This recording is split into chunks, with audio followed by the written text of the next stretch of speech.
નમસ્કાર ખેડૂત મિત્રો, ખેડૂત સહાયક ચેનલમાં આપનું હાર્દિક સ્વાગત છે। આપણે આજે એક નવા જ ટોપિક ઉપર વાત કરવા જઈ રહ્યા છીએ। આપણે એક જગ્યાએ જીરું પણ જોવા આવ્યા હતા, તો જોઈ લઈએ ભાઈનું જીરું કેવું મસ્ત છે, કંઈ ન ઘટો, એકદમ જ્યાં જો ત્યાં નકરું ગુલાબી ગુલાબી જ દેખાય, કંઈ ન ઘટે એવું જીરું છે એમનું મસ્ત। બાકી કોમેન્ટ કરજો તમારે કેવું જીરું છે। હવે આપણે આજે વાત કરવાની છે સ્ટીકરની।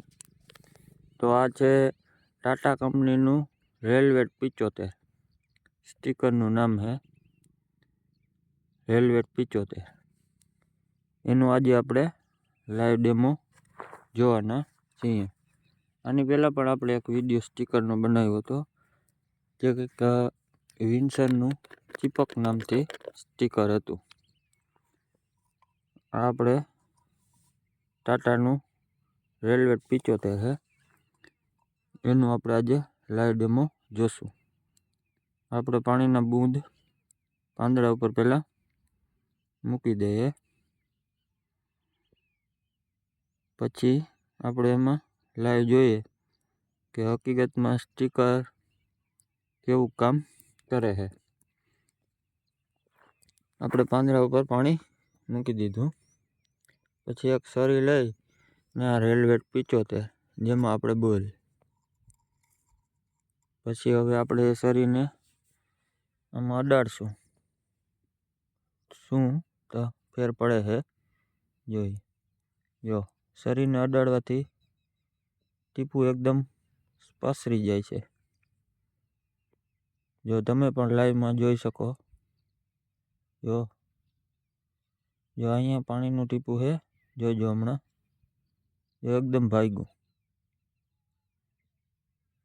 જોયું, અને ધીરે ધીરે એ આખા પાંદડામાં થઈ જશે, જેથી આપણે જીરામાં એવડા મોટા કોઈ પાંદડા તો ન હોય, એટલે એમાં દવા છાંટતા હોય તો સ્ટીકરનો ઉપયોગ કરવો બહુ સારું। કારણ કે જીરામાં થ્રીપ્સ છે, મોલો છે, એના માટેની દવા છાંટતા હોય આપણે, તો એમાં સ્ટીકરનો ઉપયોગ કરીએ તો બહુ સારું રહે।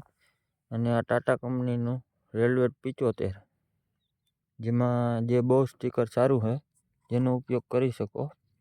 ને આની આગળ પણ આપણે એક સ્ટીકરનો વિડીયો બનાવેલો છે, એ પણ સ્ટીકર બહુ સારું હતું, વિન્સર કંપનીનું ચીપક, એ પણ બહુ મસ્ત સ્ટીકર છે।